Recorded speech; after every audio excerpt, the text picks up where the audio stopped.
Kalau terpilih Saudara Anies sebagai presiden, targetnya mau jadi apa? Kalau Pak Anies terpilih jadi presiden, amin mudah-mudahan ya, mau berperan sebagai apa? Saya kepengen mengambil peran yang bisa membantu Pak Anies mendorong reformasi besar-besaran dalam urusan birokrasi maupun politik. Kebijakan Presiden Jokowi yang memecah dirinya tampaknya membuat dia kecewa berat dan akhirnya masuk pada kelompok barisan sakit hati dan mulai bergabung dengan kubu Prabowo Subianto pada saat menjelang kontestasi Pilpres 2019.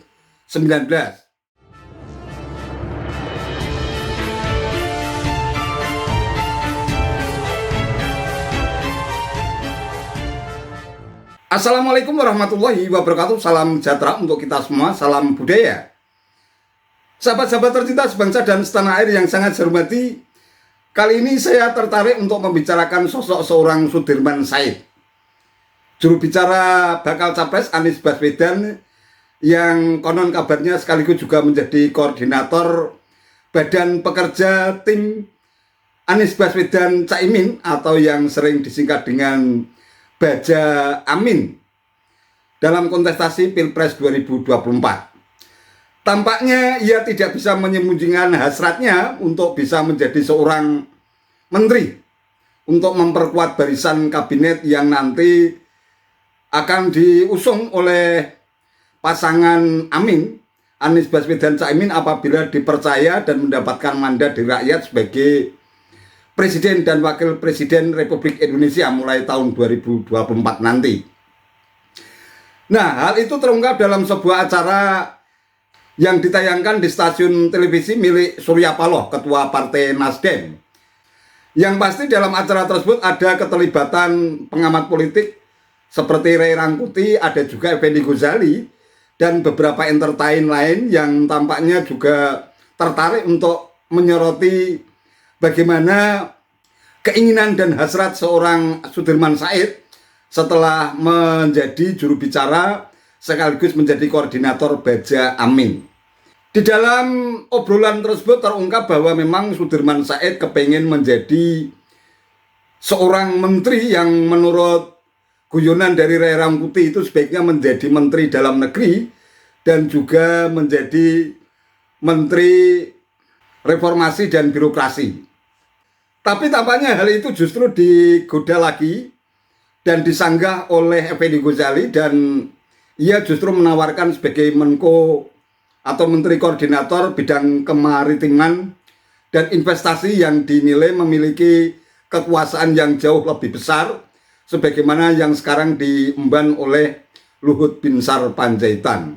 Tampaknya ini akan menjadi menarik apabila kita menyimak langsung videonya berikut ini. Kalau terpilih Saudara Anies sebagai presiden, targetnya mau jadi apa? Kalau Pak Anies terpilih jadi presiden, amin mudah-mudahan ya, mau berperan sebagai apa? Saya kepengen mengambil peran yang bisa membantu Pak Anies mendorong reformasi besar-besaran dalam urusan birokrasi maupun politik. Oke. Karena menurut saya sistem ini perlu ditata lagi, kultur perlu ditata, dan dengan kekuasaan seorang presiden bisa melakukan itu. Bila saya bisa membantu beliau di situ, saya akan kerjakan. Jadi kira-kira ada dua tuh, satu menteri dalam negeri, satu menteri pendayaan aparatur negara. Kan kira-kira itu tuh. Salah, Ray. Apa Bukan tuh? menteri dalam negeri dan menteri apa tadi? Aparatur negara. Salah. Apa Yang tuh? paling mungkin berkuasa itu Menteri Koordinator Maritim dan Investasi. Salah. Harus minta itu. Kenapa Bisa Bang ngurusin Effendi? semua hal ya. Kenapa? Bisa ngurusin semua hal. Polusi Anda. Ini Anda, ini enggak usah sebutin lah nanti kebanyakan. Covid Anda juga. Covid Anda Iya, juga. pokoknya apa saja bisa. Jadi kalau mau minta yang itu sebetulnya. Saya boleh jawab. Oh iya. Itu yang masih dibereskan dulu ya. Nggak. Yang begitu itu masih dibereskan juga tuh. Optimis. Tapi sebetulnya bahasa yang lain begini. Iya. Anda ini kan bekerja dengan 3 orang sebenarnya sekarang ya. Di 2014 Anda bersama dengan Pak Jokowi kan. Ya. Di 2019 Anda sebut bersama dengan Pak Pak Prabowo ya. Sekarang Anda bersama dengan Anies. Anies Baswedan gitu. Padahal di satu segi ini orang yang boleh dibilang berbeda-beda nih karakter, berbeda-beda pendekatan, bahkan isunya juga sekarang berbeda-beda. Nah, bagaimana Anda menanggapi dalam pengalaman Anda gitu? Kalau dengan Pak Jokowi kan penugasan ya. Pada waktu kampanye saya membantu Pak Anies. Pak Anies kan jadi jubirnya Pak Jokowi, saya di belakang untuk ikut menata pesan dan sebagainya. Karena waktu itu saya di perusahaan negara, jadi nggak boleh ikut terlibat politik praktis. Yang kedua, pada waktu Pak Prabowo, saya membantu Pak Prabowo karena 2 alasan. Nomor 1, beliau mencalonkan saya jadi cagup di Jawa Tengah. Gerindranya kan, jadi saya di dalam satu forum debat, Anda nanti 2019 mau bantu siapa? Saya akan membantu yang membantu saya sekarang. Mengusung gitu ya. Mengusung saya sekarang. Jadi Pak Prabowo maju ya saya bantu. Alasan kedua karena memang sejak dulu kepengen ada perubahan suasana gitu. Dan tidak ada calon lain di luar Pak Jokowi kan, kecuali Pak Prabowo. Jadi dan kita berusaha ke sana. Kita tahu semua ceritanya. Kemudian kenapa akhirnya Pak Anies? Barangkali ini proses pencarian ya. Jadi akhirnya mungkin kita butuh figur yang secara politik punya appeal, daya tarik politik gitu, tapi juga secara kompetensi manajerial, leadership itu ada. Dan menurut saya ini dua-duanya ada di Pak Anies. Jadi perpaduan antara political appeal dengan leadership itu yang mungkin bisa menjadi salah satu harapan kita ke depan.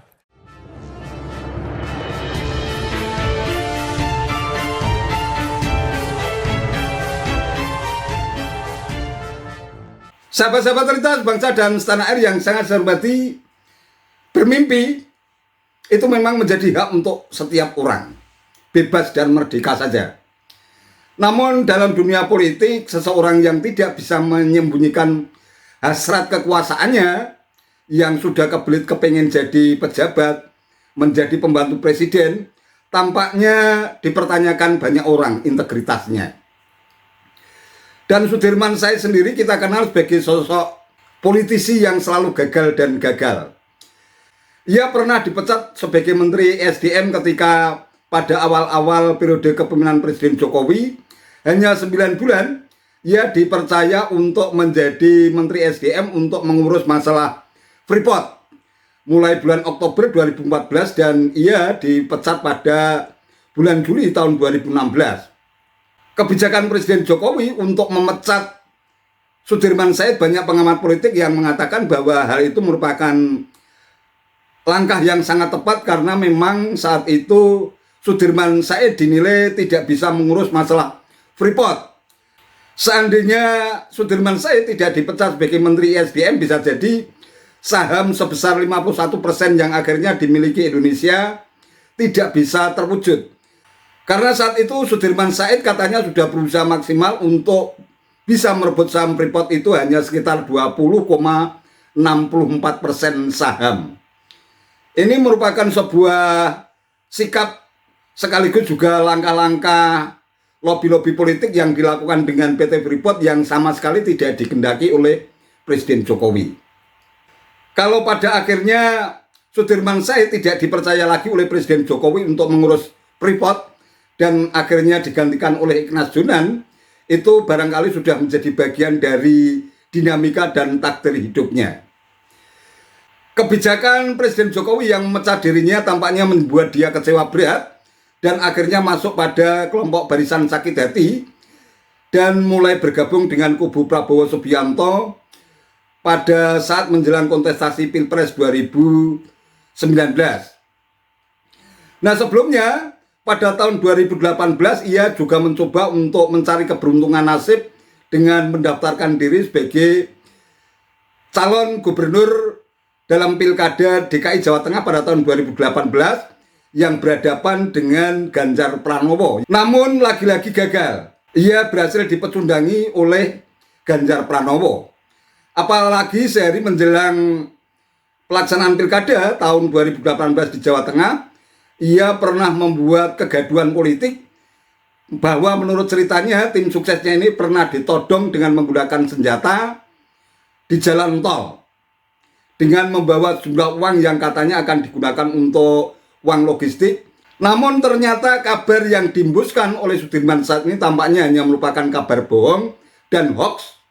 Sampai saat ini tidak pernah ada bukti yang meyakinkan apakah pernyataan yang disampaikan oleh Sudirman Said itu benar atau tidak. Yang pasti berita bohong itu menguap begitu saja. Dari sisi ini tampaknya DNA politik Sudirman Said juga jauh dari nilai-nilai kearifan di dalam berpolitik. Ia cenderung menggunakan berbagai macam cara dalam rangka untuk mencapai tujuannya, mencapai cita-cita politiknya. Ia cenderung menggalalkan segala macam cara seperti penganut Machiavelli. Ini tentu saja sungguh menyedihkan.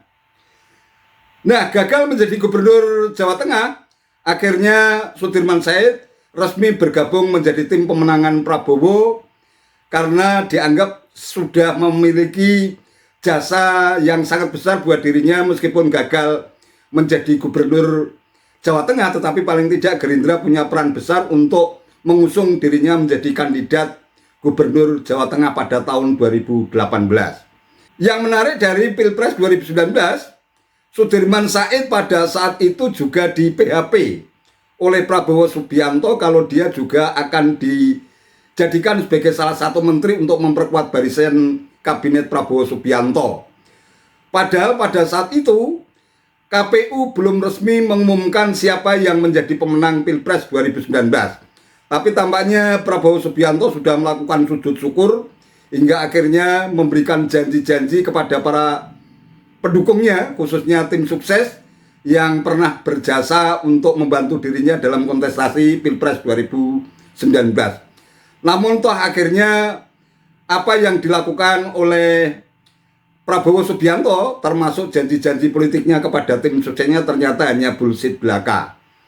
Presiden Jokowi tetap melenggang untuk kedua kalinya dalam kontestasi Pilpres 2019. Kegagalan demi kegagalan yang dialami oleh Sudirman Said inilah yang mungkin membuat dirinya berhalusinasi sehingga ia optimis bahwa dalam kontestasi Pilpres 2024 nanti bakal capres yang diusungnya yaitu Anies Baswedan yang selama ini ia dikenal sebagai loyalis tulen dan siap untuk menjadi watchdog-nya Anies Baswedan dimanapun ia berada, membuat pernyataan-pernyataan yang membuat elektabilitas Anies Baswedan bisa lebih moncer, bisa lebih menarik dan memikat hati rakyat meskipun pada akhirnya dari berbagai lembaga survei ternyata elektabilitas Anies Baswedan selama ini selalu mentok berada pada urutan yang paling buncit atau urutan ketiga setelah Ganjar Pranowo dan Prabowo Subianto. Saya tidak bermaksud untuk mendiskreditkan seorang Sudirman Said yang selalu gagal untuk menjadi seorang pejabat yang disegani. Namun itulah fakta yang terjadi dalam sebuah konstelasi politik tanah air. Setiap orang memang berhak untuk bermimpi apapun, jadi apapun. Namun dalam dunia politik, rakyat tentu tidak akan pernah bisa menolak lupa. Rekam jejak seseorang tidak mungkin bisa dihapus begitu saja. Oleh karena itu, sebaiknya Sudirman Said tidak perlu bermimpi dulu untuk menjadi seorang menteri. Ia mestinya sebagai orang yang berada di garda terdepan, yang pertama tentu saja untuk terus berjuang agar Anies benar-benar bisa melenggang dalam kontestasi Pilpres 2024. Karena berdasarkan kabar yang beredar selama ini, paslon yang akan mengikuti kontestasi dalam Pilpres 2024, kabarnya hanya akan ada 2 paslon. Pastikan dulu bahwa Anies Baswedan Caimin benar-benar bisa melenggang untuk bisa berkontestasi dalam Pilpres 2024. Kemudian apabila memang sudah resmi mendaftarkan ke KPU sebagai bakal capres dan cawapres dalam kontestasi Pilpres 2024, perjuangan berikutnya tentu saja adalah tidak ada kata lain selain harus memenangkan Anies Baswedan Caimin. Ini merupakan harga mati apabila mimpi Sudirman Said nanti bisa benar-benar terwujud. Kalau perjuangan belum apa-apa tetapi sudah berhalusinasi bermimpi untuk menjadi seorang menteri, kalau nanti gagal terwujud apa yang menjadi hasrat politiknya, justru akan muncul rasa kekecewaan yang terus beruntun hingga akhirnya bisa menjadi hambatan dalam soal kepribadian. Wallahu a'lam bishawab. Itu saja yang bisa saya sampaikan. Terima kasih atas perhatiannya. Wassalamualaikum warahmatullahi wabarakatuh.